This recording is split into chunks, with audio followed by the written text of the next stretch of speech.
So here we have the Nissan Juke Techno Automatic on a 66 plate. I'm going to start off by showing you around the outside of the car, and then we'll hop in and I'll run through a few controls on the inside. But from the outside you'll see it's a 5-door car with alloy wheels and tinted windows. Let's start off inside the boot and then work our way around the rest of the car from there. So as we approach the back of the car, you may notice that this doesn't have parking sensors. That's because it's got a 360-degree parking camera, which I'll show you when we're inside the car. It benefits from a 60-40 split folding rear seat and plenty of boot space, which can be increased by lifting this tray section up, which is also removable should you want to benefit from the entire boot space all at one time. Okay, so just going to work our way back round to the front of the car now, and then I'll hop in and run through some controls on the inside. But now that we've done a full circle of the car, you can see that it's in lovely condition the whole way around. It looks really good in this blue as well. So just briefly before I climb in, I think it's well worth seeing the interior from this exterior point of view. You get full leather seats. There's loads to run through on the dashboard, so let's hop in and we'll do that now.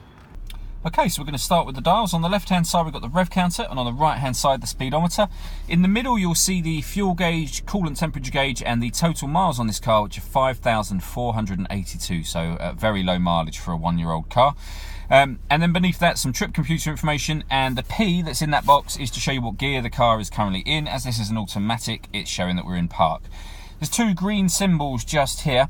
There's full videos on exactly what they are on our website and also on our Facebook page.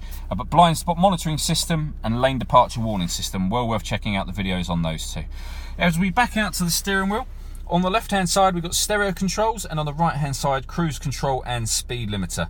We can also answer and end phone calls from here once the phone has been paired up, of course, which is done on the central screen over here. So before we come back to that, when it comes to radio, you can see we've got DAB digital radio. This car's also got AM and FM radio on top of that.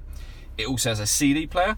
You can plug in an auxiliary device, a USB device, and once you've paired your phone, not only can you make and receive phone calls, but you can stream music wirelessly via Bluetooth audio as well. On top of that, it's got satellite navigation, and I mentioned when we were at the back of the car the 360 parking camera.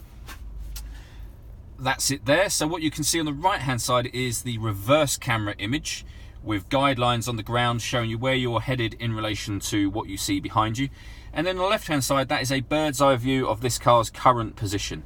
It goes one step beyond that as well. If you press the camera button, you'll also get a front facing camera, and you can have a front near side wheel view as well. So very, very easy car to park with all of those extra features. So working our way down, we've got the climate control. We can adjust the temperature on this side, fan speed over on the right, and then turn the air conditioning on or off from this button just here. If I hit this button, it will put it into auto mode and the car will maintain that temperature for us.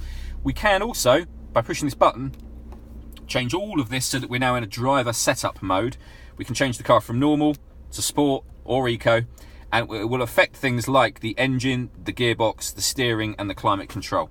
And you can personalise those settings using setup over this side should you wish to. You then have the fully automatic gearbox. Just to the right under that, we've got the USB and auxiliary input, a 12-volt charging socket, and then driver and passenger heated seats. All that leaves me to say is thank you for taking the time to watch this video. If you'd like to come and see the car in person and have a test drive, please feel free to call any of our MJA sites. We'd love to hear from you soon.